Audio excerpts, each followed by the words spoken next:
Margaret from Heidi and Lana. Today I'm going to show you a few of my favorite ways to wear my newest design, Moment.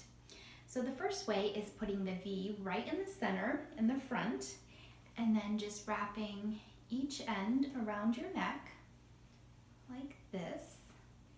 And this works really well for wearing it with a coat. It fits nicely just in the neck of the coat like that. So that's one way you can wear it. And then another way is putting the V centered in the back.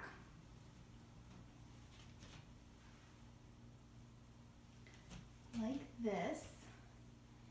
And then you're just going to gather the front right about here. And I like using one of the jewel shawl cuffs for this. This is the tiny ring closure in the espresso color. Do it just like that. Looks really cute. And then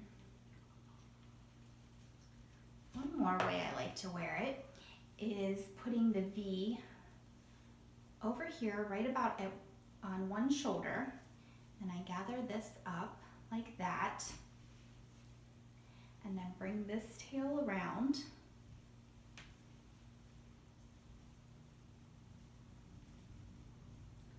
Like that. And then you get two different lengths with the tails here, which looks really cute. And then I once again take the jewel shawl cuff and just go around. Oops. So it works best if you center the ring first and then wrap this around. That way it comes out in the center on the front. Just like that. So, and it just drapes really nice here on the side, and then you have it, the closure off to the side over here. So those are some of my favorite ways to wear Moment. I can't wait to see some of the ways that you wear yours. You can find me on Ravelry, Instagram, and Facebook, all under Heidi and Lana.